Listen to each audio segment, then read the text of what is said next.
Om Namo Bhagavate Vasudevaya. Om Namo Bhagavate Vasudevaya. Om Namo Bhagavate Vasudevaya.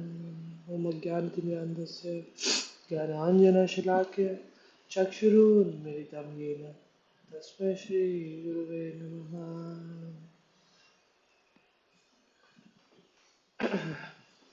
Śrīmad-Bhāgavatam chapter 2, first canto chapter 2, 7th verse.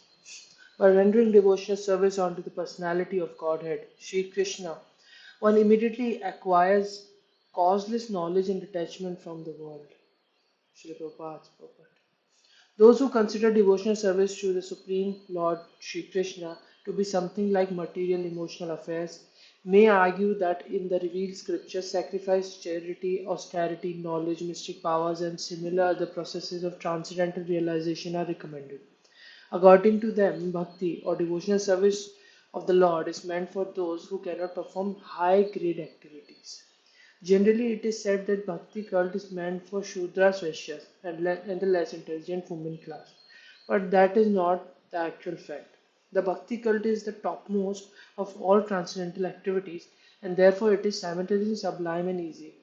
It is sublime for the pure devotees who are serious about getting in contact with Supreme Lord, and it is easy for the neophytes who are just on the threshold of the house of bhakti.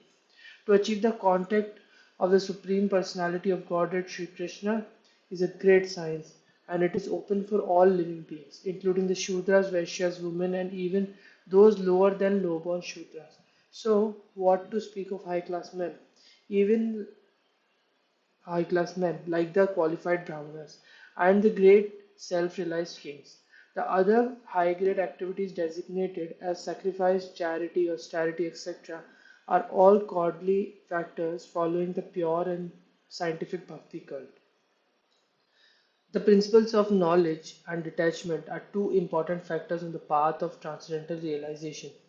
The whole spiritual process leads to perfect knowledge of everything material and spiritual.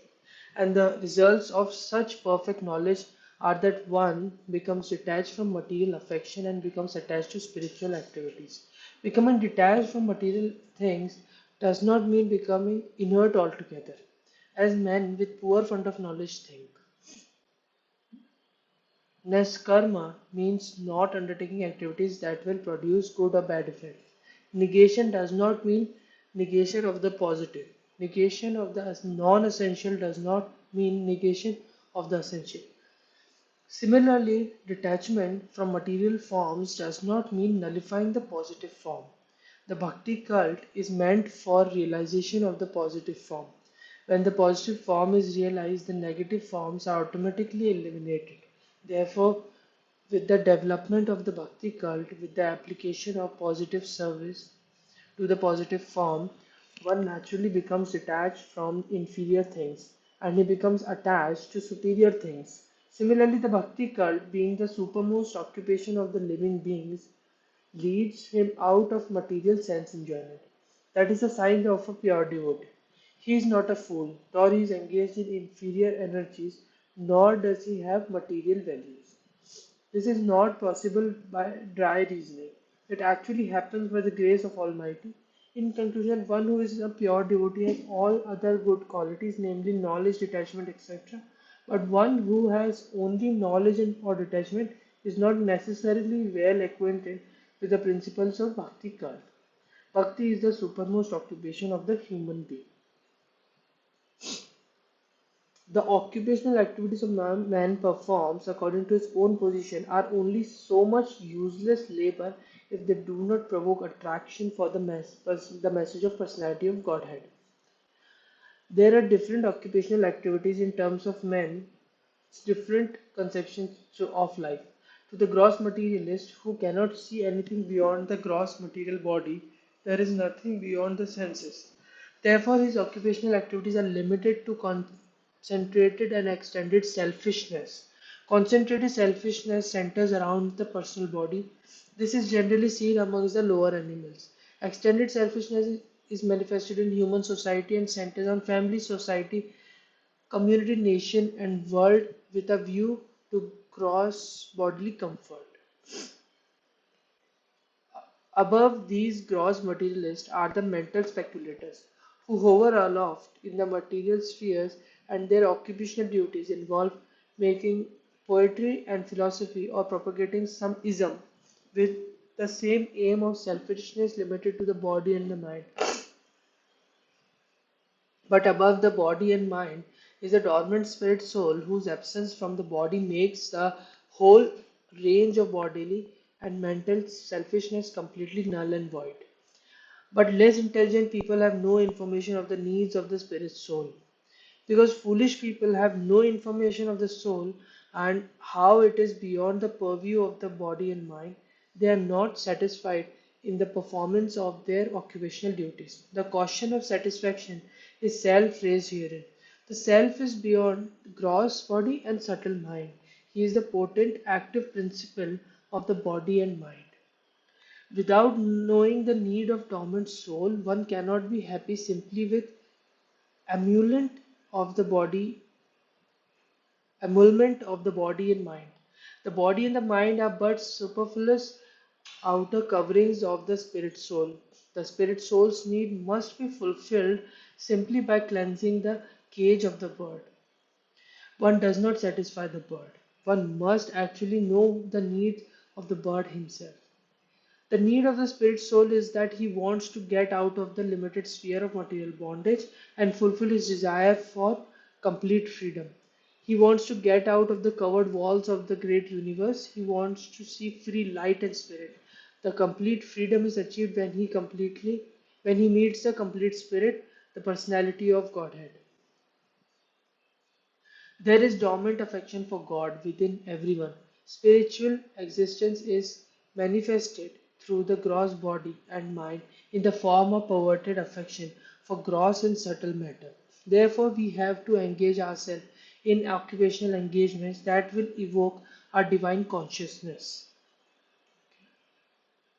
This is possible only by hearing and chanting of the divine activities of the Supreme Lord. Any occupational activity which is not meant which does not help one to achieve attachment for hearing and chanting the transcendental message of Godhead, herein to be simply a waste of time.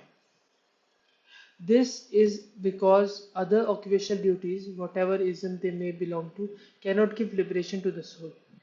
Even the activities of the Salvationists are considered to be useless because of their failure to pick up the fountainhead of all liberties. The gross materialist can practically see that the material gain is limited only to time and space, either in this world or in another. Even if he goes up to the Swargaloka, he will find no permanent abode for his hankering soul. The hankering soul must be satisfied by the perfect scientific process of perfect devotional service. All occupational engagements are certainly meant for ultimate liberation. They should never be they should never be performed for material gain.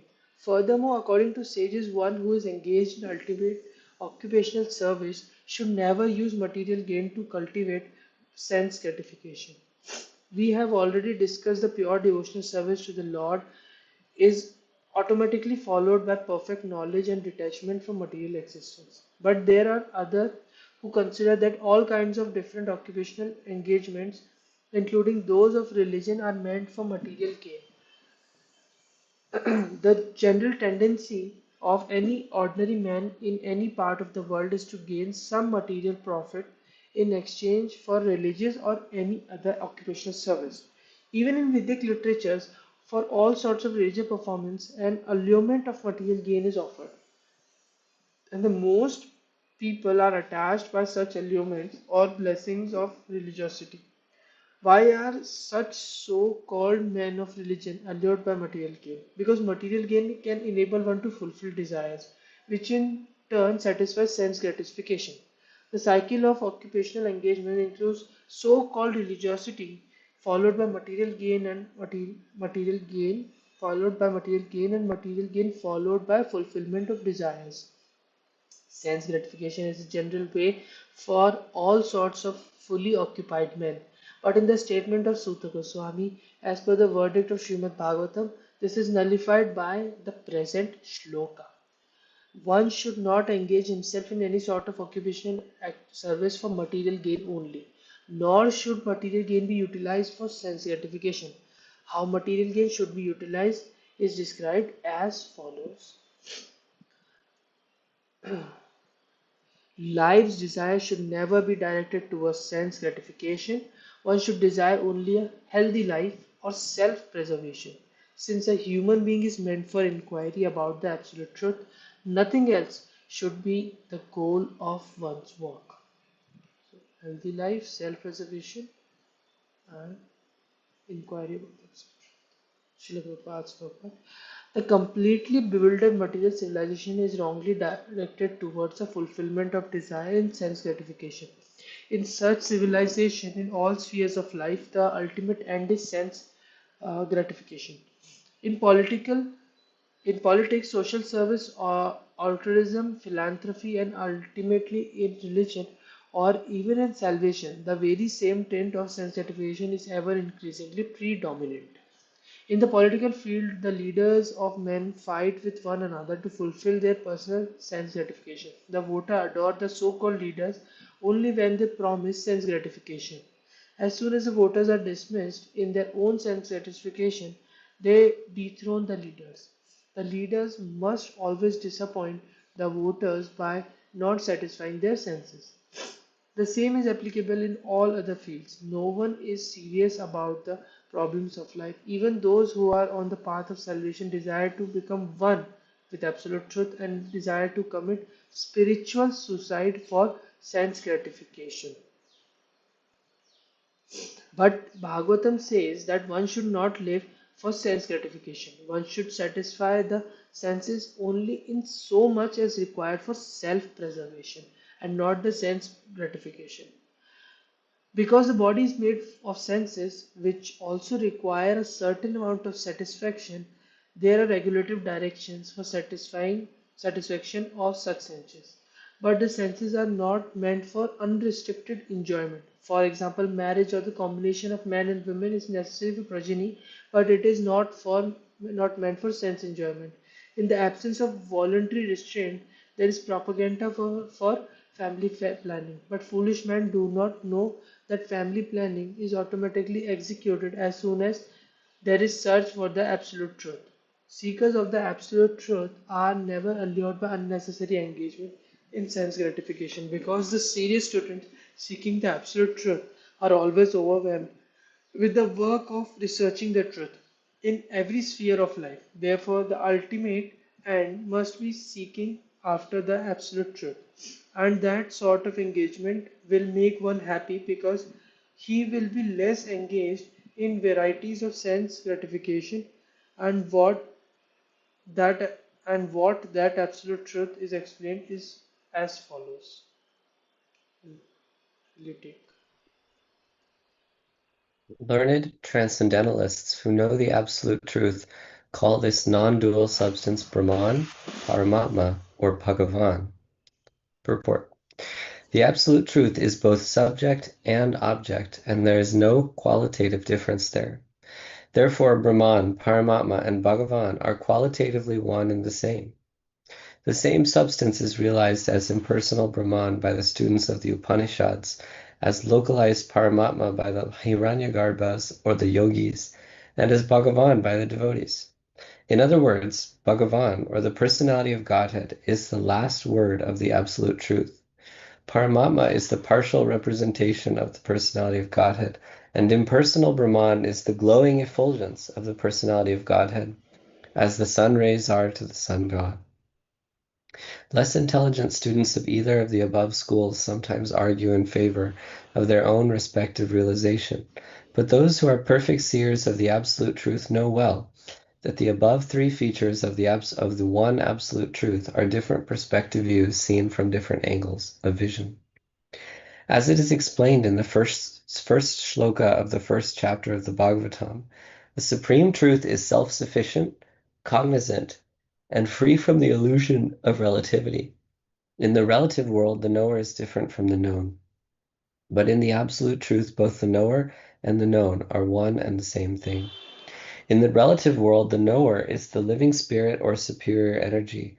whereas the known is inert matter or inferior energy.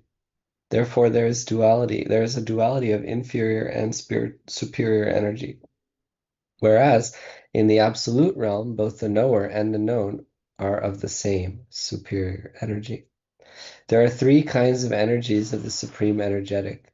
There is no difference between the energy and energetic, but there is a difference of quality of energies. The absolute realm and the living entities are of the same superior energy, but the material world is inferior energy. The living being in contact with the inferior energy is illusion, thinking he belongs to the inferior energy. Therefore, there is the sense of relativity in the material world. In the absolute, there is no such sense of difference between the knower and the known, and therefore everything there is absolute. Text 12. The seriously inquisitive student or sage, well equipped with knowledge and detachment, realizes that absolute truth by rendering devotional service in terms of what he has heard from the Vedanta Shruti. Prabhupada's purport. The absolute truth is realized in full by the process of devotional service to the Lord, Vasudeva, or the personality of Godhead, who is the full-fledged absolute truth. Brahman is his transcendental bodily effulgence, and Paramatma is his partial representation. As such, Brahman or Paramatma realization of the absolute truth is but a partial realization. There are four different types of human beings: the karmis, the jnanis, the yogis, and the devotees. The karmis are materialistic, whereas the other three are transcendental. The first-class transcendentalists are the devotees who have realized the Supreme Person. The second-class transcendentalists are those who have partially realized the plenary portion of the Absolute Person. And the third-class transcendentalists are those who have barely realized the spiritual focus of the Absolute Person. As stated in the Bhagavad Gita and other Vedic literatures, the Supreme Person is realized by devotional service, which is backed by full knowledge and detachment from material association. We have already discussed the point that devotional service is followed by knowledge and detachment from material association. As Brahman and Paramatma realization are imperfect realizations of the Absolute Truth, so the means of realizing Brahman and Paramatma, or the paths of jnana and yoga, are also imperfect means of realizing the Absolute Truth. Devotional service, which is based on the foreground of full knowledge combined with detachment from material association, and which is fixed by the oral reception of the Vedanta Shruti, is the only perfect method by which the seriously inquisitive student can realize the Absolute Truth. Devotional service is not, therefore, meant for the less intelligent class of transcendentalists. There are three classes of devotees, namely first, second, and third class. The third class devotees, or the neophytes, who have no knowledge and are not detached from material association, but who are simply attracted to the preliminary process of worshiping the deity in the temple, are called material devotees. Material devotees are more attached to material benefit than transcendental profit. Therefore, one has to make definite progress from the position of material devotional service to the second class devotional position. In the second class position, the devotee can see four principles in the devotional line, namely the personality of Godhead, his devotees, the ignorant, and the envious. One has to raise himself at least to the stage of a second class devotee, and thus become eligible to know the absolute truth. A third class devotee, therefore, has to receive the instructions of devotional service from the authoritative sources of Bhagavat. The number one Bhagavat is the established personality of devotee, and the other Bhagavatam is the message of Godhead. The third class devotee therefore has to go to the personality of devotee in order to learn the instructions of devotional service. Such a personality of devotee is not a professional man who earns his livelihood by the business of Bhagavatam. Such a devotee must be a representative of Shukadev Goswami, like Sutta Goswami, and must preach the cult of devotional service for the all-around benefit of all people. A neophyte devotee has very little taste for hearing from the authorities. Such a neophyte devotee makes a show of hearing from the professional man to satisfy his senses. This sort of hearing and chanting has spoiled the whole thing, so one should be very careful about the faulty process. The holy messages of Godhead, as inculcated in the Bhagavad Gita or in the Śrīmad-Bhāgavatam, are undoubtedly transcendental subjects, but even though they are so, such transcendental matters are not to be received from the professional man, who spoils them as the serpent spoils milk simply by the touch of his tongue. A sincere devotee must therefore be prepared to hear the Vedic literature like the Upanishads, Vedanta, and other literatures left by the previous authorities or Goswamis for the benefit of his progress. Without hearing such literatures, one cannot make actual progress. And without hearing and following the instructions, the show of devotional service becomes worthless, and therefore a sort of disturbance in the path of devotional service. Unless, therefore, devotional service is established on the principles of Shruti, Smriti, Purana, or Pancharatra authorities, the make show of devotional service should at once be rejected. An unauthorized devotee should never be recognized as a pure devotee. By assimilation of such messages from the Vedic literatures, one can see the all-pervading localized aspect of the personality of Godhead within his own self constantly.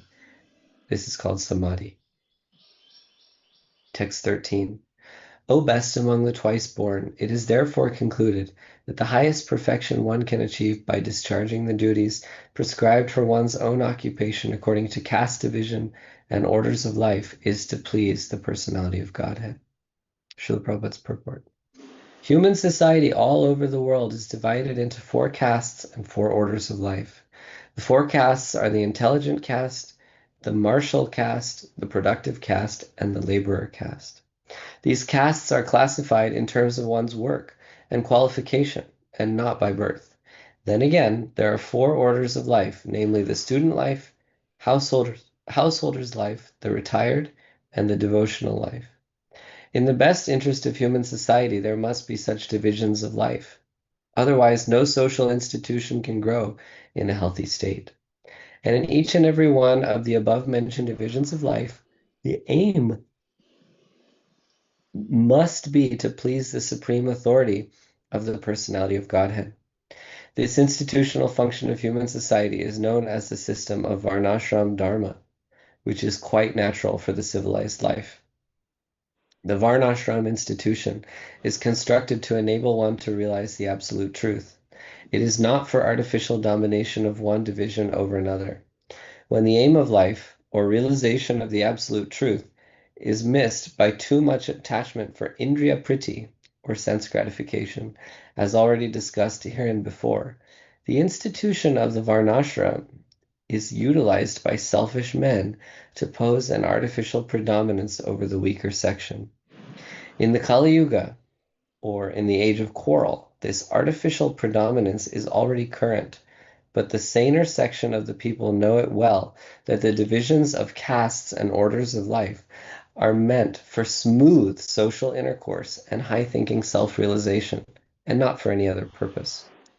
Here in the statement of Bhagavatam is that the highest aim of life, or the highest perfection of the institution of Varnashram Dharma, is to cooperate jointly for the satisfaction of the Supreme Lord. This is also confirmed in the Bhagavad Gita, chapter 4, verse 13. Text 14. I have a question about this. Therefore, with one pointed attention, one should constantly hear about, glorify, remember, and worship the personality of Godhead, who is the protector of the devotees. Purport. If realization of the absolute truth is the ultimate aim of life, it must be carried out by all means. In any one of the above-mentioned castes and orders of life, the 4 processes, namely glorifying, hearing, remembering, and worshiping, are general occupations. Without these principles of life, no one can exist. Activities of the living being involve engagements in these 4 different principles of life. Especially in modern society, all activities are more or less dependent on hearing and glorifying. Any man from any social status becomes a well-known man in human society within a very short time, if he is simply glorified truly or falsely in the daily newspapers. Sometimes political leaders of a particular party are also advertised by newspaper propaganda, and by such a method of glorification, an insignificant man becomes an important man within no time. But such propaganda by false glorification of an unqualified person cannot bring about any good, either for that particular man or for the society. There may be some temporary reactions to such propaganda, but there are no permanent effects. Therefore, such activities are a waste of time. The actual object of glorification is the Supreme Personality of Godhead, who has created everything manifested before us. We have broadly discussed this fact from the beginning of the Janmadhyasya shloka of this Bhagavatam. The tendency to glorify others or hear others must be turned to the real object of glorification, the Supreme Being, and that will bring happiness. Text 15. With sword in hand, intelligent men cut through the binding knots of reactionary work, or karma, by remembering the personality of Godhead. Therefore, who will not pay attention to his message? Prabhupada's purport. The contact of the spiritual spark with material elements creates a knot which must be cut if one wants to be liberated from the actions and reactions of fruitive work. Liberation means freedom from the cycle of reactionary work. This liberation automatically follows for one who constantly remembers the transcendental pastimes of the personality of Godhead. This is because all the activities of the Supreme Lord, his Leela, are transcendental to the modes of the material energy. They are all attractive spiritual activities, and therefore constant association with the spiritual activities of the Supreme Lord gradually spiritualizes the conditioned soul and ultimately severs the knot of material bondage. Liberation from material bondage is therefore a byproduct of devotional service. Attainment of spiritual knowledge is not sufficient to ensure liberation. Such knowledge must be overcoated with devotional service so that ultimately the devotional service alone predominates. Then liberation is made possible. Even the reactionary work of the fruitive workers can lead one to liberation when it is overcoated with devotional service. Karma overcoated with devotional service is called karma yoga. Similarly, empirical knowledge overcoated with devotional service is called jnana yoga. But pure bhakti yoga is independent of such karma and jnana because it alone can not only endow one with liberation from conditional life, but also award one the transcendental loving service of the Lord. Therefore, any sensible man who is above the average man with a poor fund of knowledge must constantly remember the personality of Godhead by hearing about him, by glorifying him, by remembering him, and by worshiping him always, without cessation. That is the perfect way of devotional service. The Goswamis of Vrindavan, who are authorized by Sri Chaitanya Mahaprabhu to preach the bhakti cult, rigidly followed this rule and made immense literatures of transcendental science for our benefit. They have chalked out all the ways for all classes of men in terms of the different castes and orders of life in pursuance of the teachings of Śrīmad-Bhāgavatam and similar other authoritative scriptures. Jai.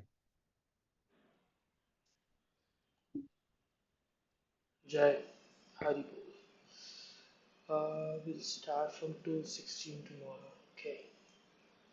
Namo Bhagavate